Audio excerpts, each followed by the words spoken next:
का जन्म भी हुआ है। नंदिकेश्वर, नंदिकेश्वर का यहाँ पे लिखा है, शिलाद नाम के मुनि थे, उनके कोई संतान नहीं थी। कौन से मुनि? शिलाद, उनके कोई संतान नहीं थी और उन्होंने इंद्र की तपस्या की। तो इंद्र से उन्होंने पुत्र मांगा, और पुत्र भी कैसा मांगा?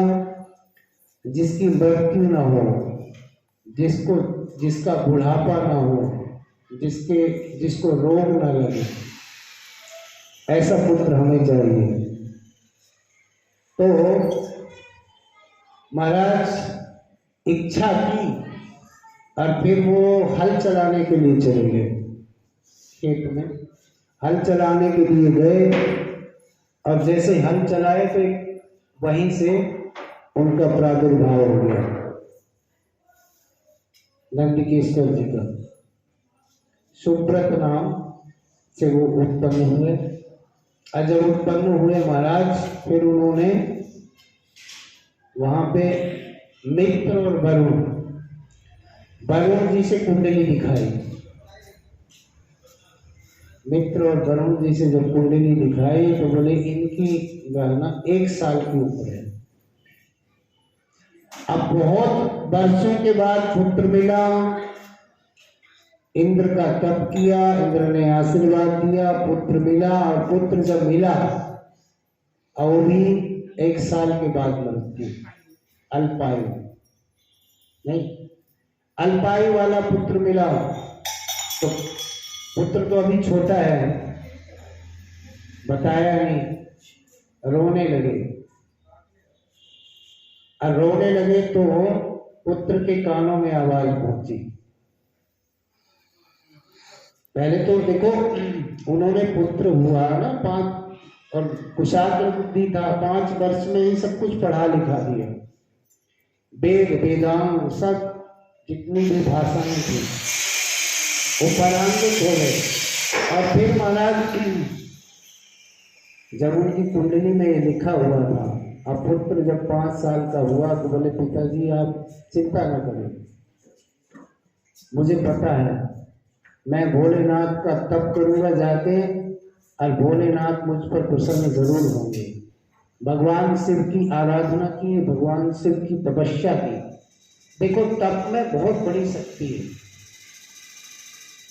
अगर आपके भाग्य में दरिद्रता लिखी हुई है और आपने तप किया तो भोलेनाथ आपको कुबेर के यहाँ बैठा देंगे।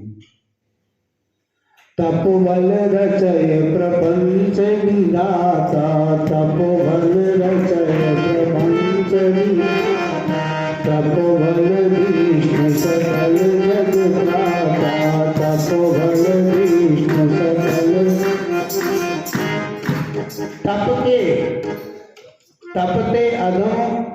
तपते अगम लिखा हुआ है, तो तप से ही सब कुछ मिल जाता है।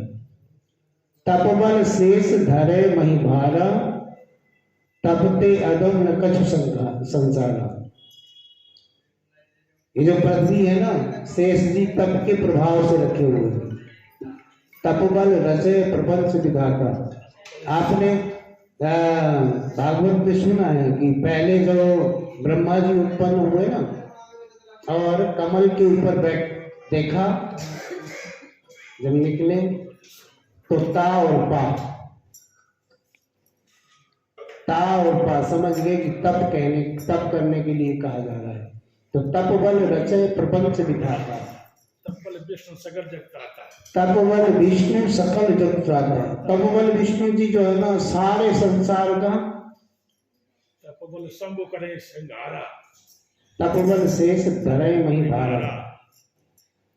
नहीं, तपदार सृष्टि भवानी। तो तप बहुत बड़ी शक्ति है। अब वो बेटा बोला कि आप चिंता न करें, और गया जंगल में, भगवान भोलेनाथ की तपस्या करता है। और भगवान भोलेनाथ जब प्रकट हुए, तप के प्रभाव से, तप से प्रसन्न होकर बेटा मांगो, सारी कुंडली रख दी, बोले मेरी अल्पायु है। नहीं, सुव्रत ने तप किया, अल्पायु है, और भगवान भोलेनाथ जब प्रकट हुए बोले अब आपकी अल्पायु रहेगी नहीं, आपकी दीर्घायु होगी, आप अमर हो जाएंगे। अब फिर वहां पे भगवती पार्वती जी प्रकट हो गई। जब शंकर जी आएंगे तो पार्वती जी नहीं आएंगी क्या? नहीं, पार्वती जी ने आई, पार्वती जी ने माला पहनाई, सुंदर पुत्र है। अमर होने का वरदान तो भगवान भोलेनाथ दे ही चुके थे।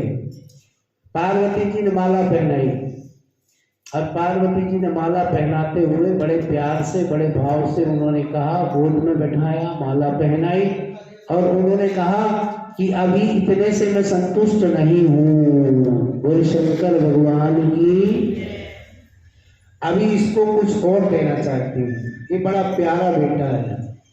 तो उन्होंने कहा कि ये दीर्घायु होते हुए, और ये जो है ना नंदिकेश्वर के नाम से जाना जाएगा, और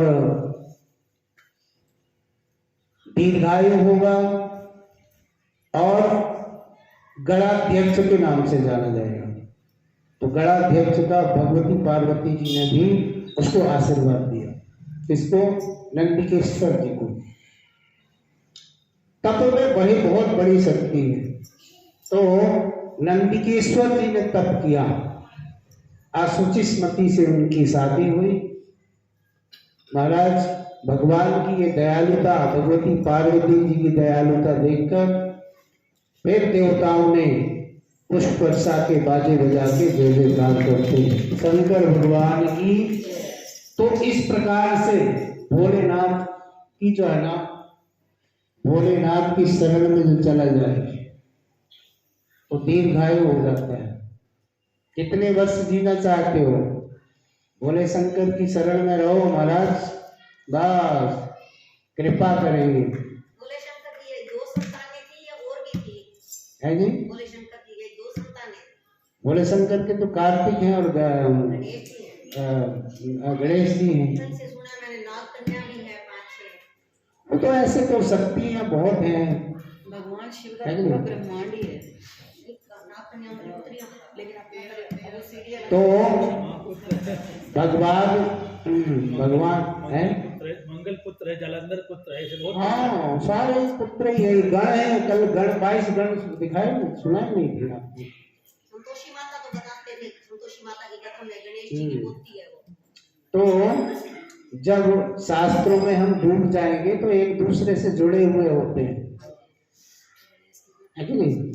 अब आप जैसे आप रिश्तेदारी शहर में निकालने लग जाओ तो कोई मामा का, कोई बुआ का, कोई मौसी का, कोई कहीं ना कहीं से कोई जुड़ा हुई होता है, रिश्तेदारी निकल जाती है। तो इसी तरह से भगवान भोलेनाथ भी हैं, भगवान कहीं ना कहीं से रिश्ता नाता उनके जुड़े हुए होते हैं। लेकिन मेन तो गणेश जी और कार्तिक हैं, और ये जो नंदीगण है ये बेटा से भी बढ़ के नंदिकेश्वर, जो इतनी सेवा करे भगवान भोलेनाथ की। नहीं, एक लोटा जल से जब हम उन्हें प्रभावित कर लेते हैं तो वो तो नंदी जो है ना सामने रहता है, हमेशा तैनात खड़े रहते हैं नंदी जी भगवान भोलेनाथ के बिल्कुल सामने। तो इसलिए जो है ना भगवान भोलेनाथ, और भगवान हमने एक जगह देखा, अभी पंडित जी को भी दर्शन करा के लाए थे। वहीं हमारे यहाँ एक संत थे, बिल्कुल साक्षात शिव, अब तो वो नहीं है, तो वहां पे दर्शन करा के लाए। जय जय, प्रसाद दे देने इनको, वृंदावन बिहारी लाल की। हो गया काम। ये भी नंदी के गण हैं। जब हमारे जो गण है ना, जब इनको याद करो तो प्रकट हो जाते हैं, और बड़ा बड़ा काम जो है ना ये चुटकियों में कर देते हैं। सब तो कथा कर रहे हैं, नहीं तो फिर आपके साथ बैठते। वृंदावन बिहारी लाल की। तो वो संत हैं, उनका नाम शिव दयाल बाबा। शिव दयाल बाबा, हमने आंखों से उनके चमत्कार देखे हैं। शिवलिंग को ऊपर, शिवलिंग को लोगों ने, हमने तो देखा नहीं, और चमत्कार तो हमने देखे हैं, लेकिन शिव लोगों ने ये बताया कि शिवलिंग को उठा के और कुएं में डाल देते थे। वही कुआं है, कुआं नहीं दिखाया था पंडित जी आपको, जो कुआं है ना, वहां जब बैठते थे वो स्नान करने के लिए, तो लोटा से जल नहीं चढ़ाते थे और कहते थे जा नहा ले, और यूं शिवलिंग को उठाया कुआं में डाल देते, उधर कुआं में डालते, उधर शिवलिंग वहां होता था। इतना बड़ा चमत्कार था। उधर डालते देखते थे लोग और इधर यहाँ पे बैठे होते, इतने शिव भक्त थे वो। शिव की इतनी तपस्या की, घोर तपस्या की थी उन्होंने। अभी ये पंडित जी साथ में गए थे तो इतने विषम परिस्थिति में दर्शन हुए वहां पे, क्योंकि वहां पे स्टेशन है ना ऐसा छोटा हाथी की तरह, और जब वहां पे गए महाराज तो तीन तो वो गाड़ियां खड़ी थी, मालगाड़ी, और मालगाड़ी खड़ी है, बीच से चढ़ के जाओ, फिर उधर हो, फिर दूसरी में चढ़े, फिर तीसरी में चढ़े, तब उनके दर्शन हुए। आउटर में मालगाड़ियां खड़ी हो जाती। कई बार चमत्कार ऐसे हमने देखे हैं। शिव दयाल बाबा 6 फुट की लंबाई उनकी महाराज, ऐसा करके देखना बड़ा मुश्किल था उनको। हम तो हमेशा उनके दर्शन करते थे, और वो हमेशा, एक बार जब